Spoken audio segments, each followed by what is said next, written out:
Halo sahabat Energi, kembali lagi bersama saya Mia Dharma di ruang tamu Mia.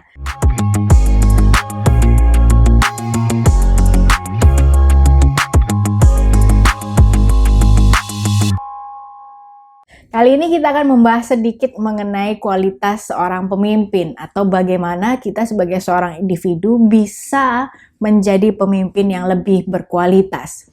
Kita tahu bahwa setiap individu adalah seorang pemimpin. Seorang pemimpin tidak hanya didefinisikan sebagai seseorang yang memiliki tim di bawahnya atau yang menjabat posisi tertentu dalam sebuah korporasi atau perusahaan. Tapi sebenarnya setiap kita adalah seorang pemimpin, yaitu paling tidak memimpin diri kita sendiri. Nah, hari ini atau kali ini kita akan membahas 8 kiat menjadi pemimpin yang hebat. Wow, luar biasa ya. Walaupun kita sudah menjadi seorang pemimpin, tetapi kita mau terus belajar bagaimana sih mengasah skill atau keterampilan memimpin kita. Ada 8 tips bagaimana supaya kita menjadi pemimpin yang lebih berkualitas.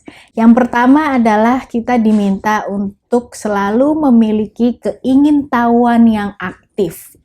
Saya pernah membaca sebuah ungkapan yang mengatakan bahwa knowledge is power, atau pengetahuan adalah sebuah kekuatan.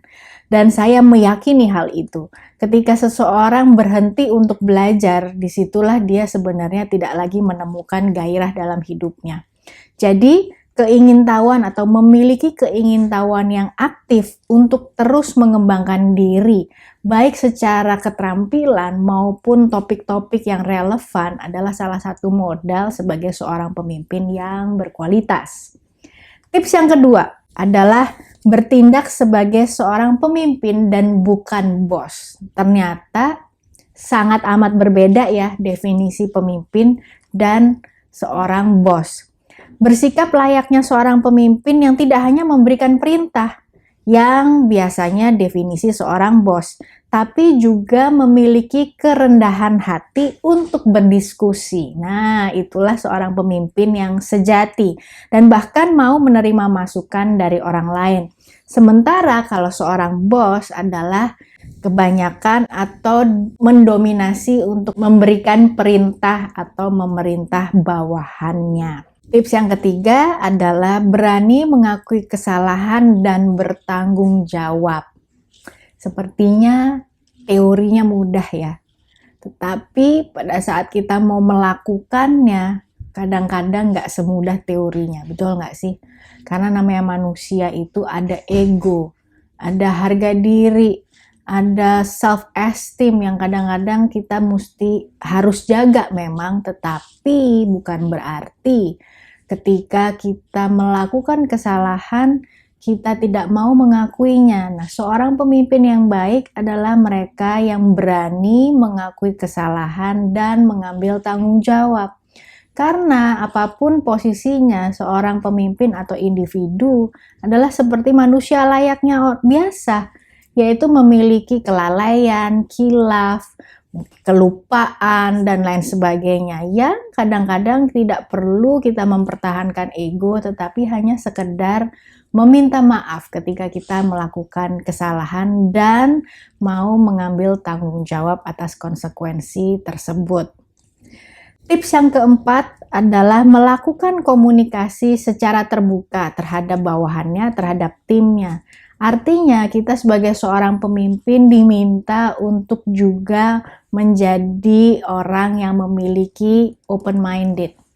Kita mau menerima feedback, kita mau mendengar opini dari lawan bicara atau bawahan kita atau tim kita. Jadi bukan berarti seorang pemimpin itu adalah pendapatnya yang memiliki pendapat yang absolut atau yang mutlak, tetapi harus sering melakukan open discussion terhadap tim atau bawahannya. Tips yang kelima, yaitu menciptakan lingkungan kerja yang nyaman dan tidak kaku. Ketika seorang pemimpin punya kebiasaan untuk berdiskusi dengan bawahannya atau dengan timnya, pasti orang-orang yang ada di bawahnya atau dalam tim tersebut pasti merasa nyaman untuk saling terbuka dan saling memiliki komunikasi yang mengenakan. Nggak kaku, nggak takut berpendapat, nggak takut untuk memiliki pendapat yang berbeda, tetapi situasi kerja menjadi nyaman karena masing-masing menghargai dan menghormati pendapat orang lain. Yang keenam adalah menjadi diri sendiri. Nah, seringkali kita sebagai pemimpin kadang-kadang lupa untuk menjadi diri sendiri. Karena kita seringkali mengidolakan pemimpin A atau mengidolakan pemimpin B. Nggak apa-apa sih kalau kita terinspirasi dengan gaya kepemimpinan seseorang, tetapi tetap harus diadaptasi atau kita harus tetap memiliki gaya kita sendiri dalam memimpin tim kita atau memimpin anak buah kita. Jangan lupa untuk selalu menjadi diri sendiri. Kemudian tips yang ketujuh adalah mengasah kemampuan memimpin Anda secara maksimal. Sekali lagi, knowledge is power. Selain kita harus memiliki keinginan untuk terus belajar, kita juga tidak mau berhenti hanya sekedar awareness saja, belajar saja, tetapi kita juga mau mengasah keterampilan kita secara maksimal.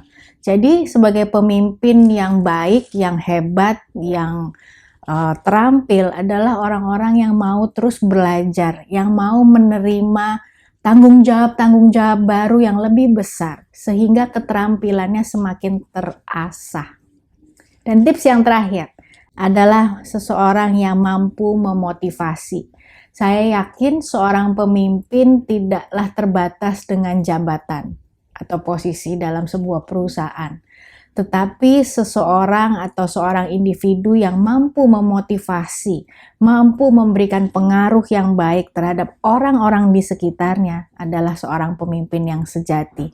Karena seorang pemimpin sejati, sekali lagi, tidak tergantung atau tidak hanya terkotakkan oleh posisi atau jabatan, sehingga pada satu hari mungkin jabatannya diambil, dia menjadi kehilangan identitas karena jabatannya atau sebagai pemimpin diambil. Tetapi seseorang yang mau dan mampu memotivasi orang lain dan memberikan influence atau pengaruh yang baik adalah seorang pemimpin yang sejati. Oleh sebab itu, saya berharap 8 tips ini atau 8 kiat ini bisa menginspirasi sahabat energi untuk terus mengasah dan maju terus, mampu menjadi seorang pemimpin yang lebih terampil. Sampai ketemu lagi di ruang tamu Mia berikutnya. Bye!